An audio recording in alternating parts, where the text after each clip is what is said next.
नमस्कार, मी डी.टी. आंबेगावे, मुख्य संपादक सत्य पोलीस टाइम्स। सामान्य जनतेचा आवाज बुलंद करण्यासाठी सत्य पोलीस टाइम्स या चॅनेलला आत्ताच सबस्क्राईब करा। वंचित बहुजन आघाडीच्या उमेदवाराची अफलातून घोषणा, तरुणांचं लग्न। राज्यात दुष्काळ, बेरोजगारी, महागाई, हमी भाव यासारखे कळीचे आणि महत्त्वाचे अनेक प्रश्न समोर आहेत। तर दुसरीकडे वंचित बहुजन आघाडीच्या उमेदवाराने सर्व प्रश्नांना बगल देत थेट लग्न न झालेल्या तरुणांशी लग्न करणं हा माझ्या समोरचा महत्त्वाचा प्रश्न आहे, तो सोडविण्यासाठी मी प्रयत्न करणार असल्याची अफलातून घोषणा त्यांनी केली आहे। त्यांच्या या घोषणेची सर्वत्र चर्चा सुरू आहे।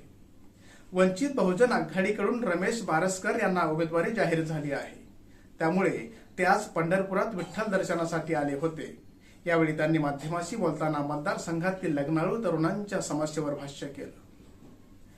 माढा लोकसभा मतदारसंघासह राज्यभरातील तरुणांची वेळेवर लग्न होत नाहीत, त्यांची ही आजची मोठी समस्या आहे। अनेकांची 35 ते 40 वर्षे उलटून गेली आहेत, तरुणांची लग्न होत नाहीत। त्यांच्या लग्नाची ही समस्या सोडविण्यासाठी प्राधान्याने काम करणार असल्याचं त्यांनी स्पष्ट केलंय। दरम्यान अलीकडेच त्यांनी सोलापूर जिल्हाधिकारी कार्यालयावर लग्नाळू तरुणांचा मोर्चा काढून शासनाचे लक्ष वेधण्याचा प्रयत्न केला होता। त्यानंतर आता थेट त्यांनी निवडणूक प्रचारातील प्रमुख मुद्दा बनवला आहे। त्यांच्या या घोषणेची मतदारसंघात चर्चा सुरू आहे। दरम्यान वंचित बहुजन आघाडीकडून माढा लोकसभा मतदारसंघासाठी रमेश बारसकर यांना उमेदवारी जाहीर झाली। यामुळे राष्ट्रवादी काँग्रेस शरदचंद्र पवार पक्षाने त्यांची हकालपट्टी केली आहे।